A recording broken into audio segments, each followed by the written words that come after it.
one of the main stories of Eddie B. Swift that that I know and a lot of people in the industry know, which is kind of like an industry secret, I guess, was back in the early 90s, man, when hip-hop wasn't on radio. I mean, it wasn't on the way it is now. Like, you had Kiss and you had BLS doing their thing. You had Red, you had Marley and all of that stuff.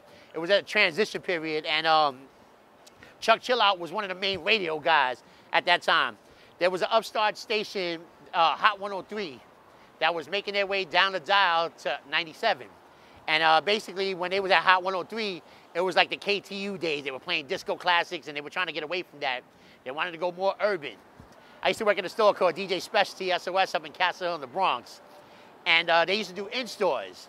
So they would bring artists down, but, you know, it wasn't like the major artists, like freestyle club artists, whatever have you. Angie Martinez was a phone girl. Big Dennis was the van driver. Like, that's how far I'm going back.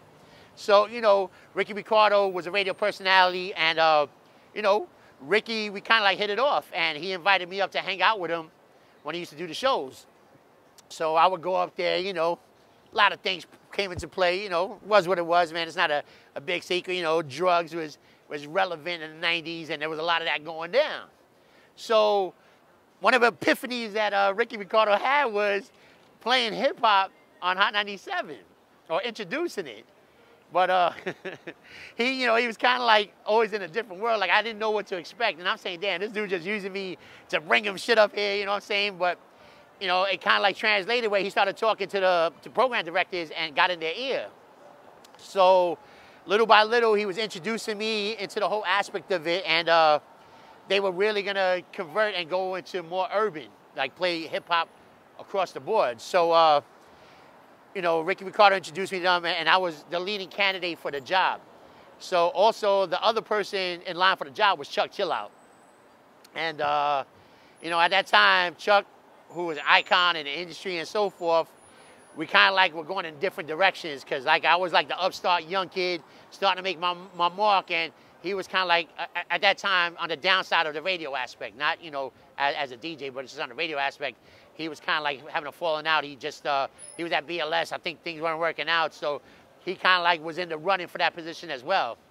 So I had an interview with the program directors at the time.